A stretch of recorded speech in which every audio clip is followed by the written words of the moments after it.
Joe Johns joined me, along with CNN political analyst and radio talk show host Roland Martin and CNN Soledad O'Brien. Soledad, you know, people talk so much about the Bradley effect.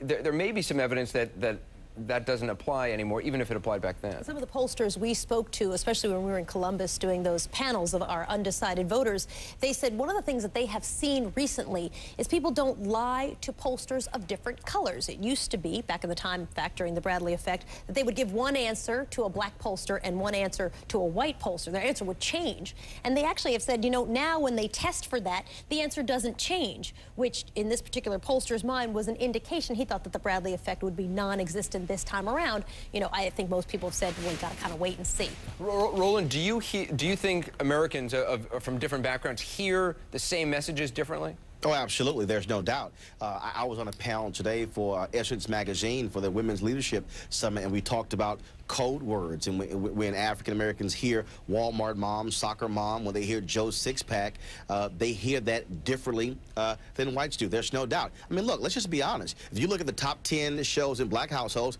they're different from the top 10 shows in white households. And so there's no doubt that people hear things differently. Granted, this new generation, Generation X and Generation Y, has played a great role in terms of breaking down some of those barriers, but they still are there in terms of how we view things differently. Tom, what did the people you talked to say about that?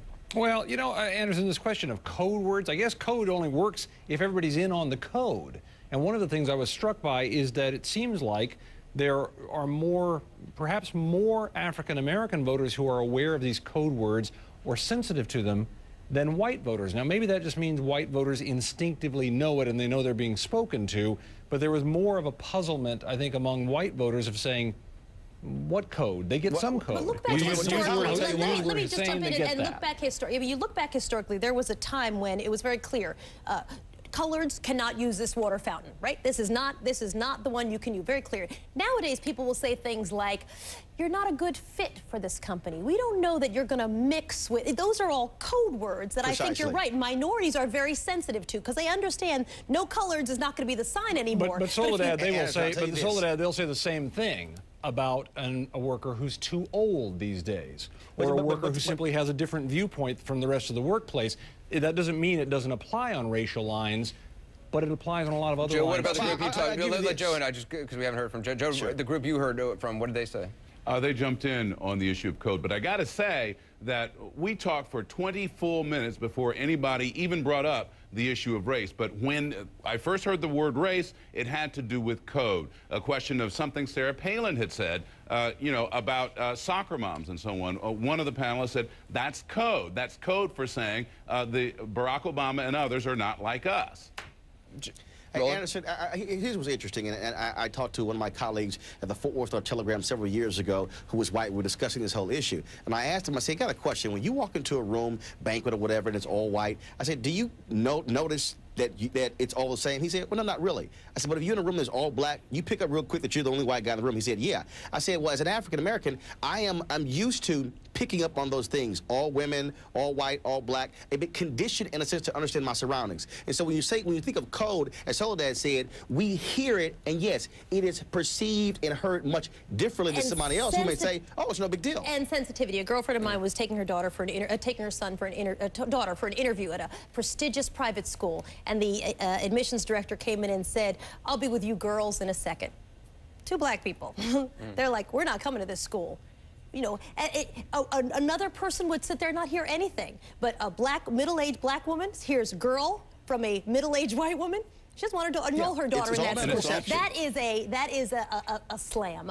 You know, that is a slur almost. And she said, that's it. That's the first sign I can't bring my child here. I thought that was really interesting. She's very sensitive. I think minorities are. And it also depends on what part of the country you are from, too. Yes. You know, you can say, you can hear something in New York that sounds a lot different. You know, in the area I grew up, Ohio, West Virginia, Pennsylvania, around there, things sound differently to different people depending on what part of the country they come from. It's an interesting discussion. We're going to have more of it throughout this hour. We got much more on how race may shape the way voters interpret the same words, heard different things. Our panel joins me again: Tom Foreman, Joe Johns, Roland Martin, and Soledad O'Brien. Tom, we heard some people in Joe's panel accuse Palin of race baiting. You asked your panel if either candidate injected race into the campaign. How'd they respond? You know, they responded in different ways, Anderson. At various points, some of them said the McCain people were sort of sneaky-like getting it into it by using a little bit of code word, that sort of thing. At other times, some of them said, well, you know, Obama should be held accountable for some of the things he's doing. But then when I asked them directly, has either campaign introduced the issue of race, everybody basically said, well, no, not really. It was just always there. It's interesting, though, so that I've had some white viewers email me and say, you know, when you're talking about race, there's plenty of people in the African-American community who are going to vote for Barack Obama because he's black. These are what people emailing me are saying. So their argument is that it cuts both ways, the racial issue. Well, you know, that's an interesting thing. I mean, I don't know if you caught Chris Rock's show where he says, listen, Flavor Flav is black, too, and I'm not going to vote for Flavor Flav to be president. I believe he went further than that. He said Flavor Flav should be, well, I won't even go into it. Great show. Clean that up a little bit. But, you know, that's an interesting question because, of course, is it because he's black? Is it because they think he's the most qualified? Is it a little bit of both? Chris Rock kept saying black and qualified. Yeah, you know, is it a little bit of both when they say because he's black? Is it, well, once you've picked the person you think is most qualified, you feel motivated by the fact that they would be the first African-American president? I mean, I think that it's more complicated than just, oh, I found the black guy, I'm going to circle that on the thing. Roland, it's interesting. There's a CNN poll that shows that 97% of registered African-American voters are planning on voting for Barack Obama. How do you interpret that? Well, first of all, I mean, obviously, here's a first. And what's interesting in terms of getting this far, what's interesting is Carol Moseley Braun, a former senator of Illinois, ran in 2004. Reverend Al Sharpton ran in 2004. Did not do well among African Americans. That's one of the issues there. But also, we begin to understand what happens when first run. John F. Kennedy being a Catholic in 1960. Look at the Mormon support that Mitt Romney received in terms of financial donations when he ran this year. Hillary Clinton, the support she received from white women. You typically find people who are in various groups who will identify with somebody and will support them enthusiastically when they are the first. And typically after you cross that hurdle, then everything sort of just settles back down. So first of all, black folks go vote 92% Democrat. You had with John Kerry, Al Gore, and Bill Clinton. So you know that's a Democrat thing in the primary, but obviously 97% is a whole different. Joe, it's interesting. The Politico, I think today, reporting or based on their analysis of Pew Research, that Barack Obama now has more white support than any Democratic candidate since Jimmy Carter.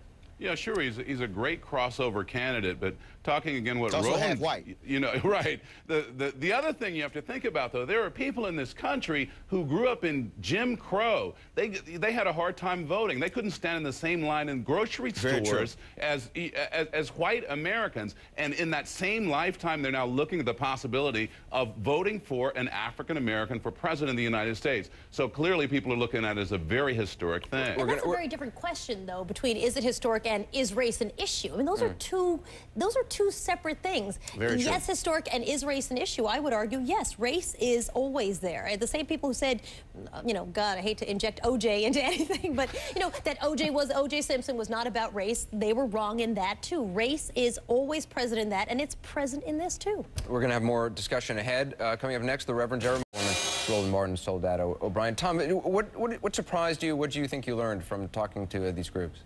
Well, I think that what surprised me most, Joe mentioned that his panel didn't get around to talking about race for quite some time. My panel almost immediately steered toward it, although we were purposely not steering that way. Almost immediately, they started saying, this race needs to be careful about the rights of black people, of minorities, and the issue of race. It came up very quickly. Joe, how about you? Yeah, the thing that was interesting to me, especially about Reverend Wright, is everybody in the panel, Republicans, Independent, Democrats, they all said, they shouldn't be talking about church. They also said they didn't like it when they talked about Wright. They didn't like it when they talked about the pastor of McCain. They didn't like it when they talked about Sarah Palin's race. Don't hold the words of the pastor against the parishioner, end of story. Do we know, Roland, if Barack Obama gets elected president, how will it change the discussion of race in this country? Oh, no, there's no doubt. I mean, for 43 out of 43 presidents being white male, what it will actually mean, the image of the First Lady being Michelle Obama, the children being the first family. I mean, there's no doubt you're going to have that. But you know, Anderson, something real quick on this whole issue. Sarah Palin the other day, we talked to David Brody. She said about faith, people should feel free to worship as they please. The moment I heard that, I wondered if people will apply that quote to Reverend Wright and Trinity United Church of Christ. Well, she certainly said that it should be an issue in this campaign, but she was leaving it up to John McCain, and Soledad John McCain has said a long time ago that it's not a legitimate issue. Could be the longest 11 days of people's lives, though.